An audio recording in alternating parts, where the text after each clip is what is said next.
नमस्कार साथियों।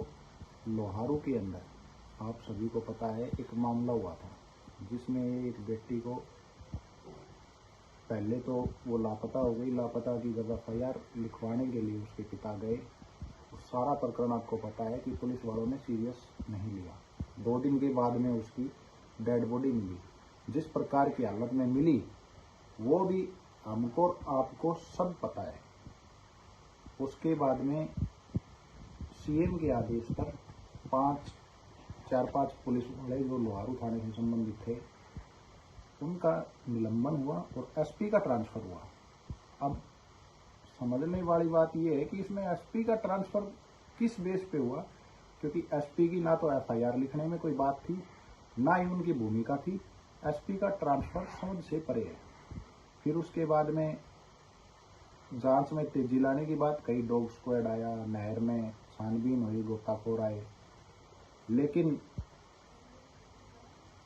अचानक से जो मामला है एक तरफ घूम गया जिसको हरियाणा का कोई भी आदमी हजम नहीं कर पा रहा है। दिल पे हाथ रख के कोई भी सबसे जरूरी जो शुरुआत के जो फैक्ट थे उनको देखकर कोई भी दिल पर हाथ रखकर अपनी बहन या अपनी बेटी की आंखों में आंख डालकर ये नहीं कह सकता कि ये मामला हत्या का नहीं है। लास्ट जो जांच करनी है वो सरकार को करनी है, पुलिस प्रशासन को करनी है। देश में जो राज चलेगा वो भी सरकार का चलना है, कानून से सजा मिलेगी। इसमें आप और हम केवल अपना विरोध प्रदर्शन कर सकते हैं, विरोध दर्ज करवा सकते हैं संवैधानिक तरीके से, जो आज तक चलता भी आ रहा है। कहीं कोई असंवैधानिक घटना होने का जिक्र सामने नहीं आया है। लेकिन आज एक बात सामने आई कि भाई सीबीआई जांच दी जाएगी। अगर सीबीआई जांच से पहले जो तथ्य अगर कुछ बदल दिए गए हो तो उसमें सीबीआई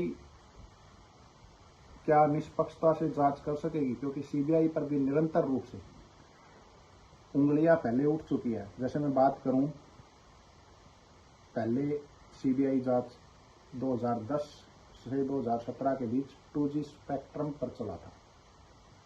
यह एक भ्रष्टाचार से जुड़ा मामला था जिसमें सीबीआई ने 4 अलग अलग मामलों में चार्जशीट दाखिल की थी। लाखों पन्नों के दस्तावेज भी इन्होंने जमा किए थे, लेकिन 2017 की विशेष अदालत ने सभी आरोपियों को बरी कर दिया। उसके बाद में 2008 से 2017 के बीच ही एक और मामला आरुषि हेमराज हत्याकांड का भी हुआ, जिसमें भी सीबीआई ने जांच की। उस पर भी बाद में स्पष्ट रूप से हास्यास्पद करार देते हुए कोर्ट ने, इलाहाबाद हाई कोर्ट ने तलवार दंपत्ति को बरी कर दिया।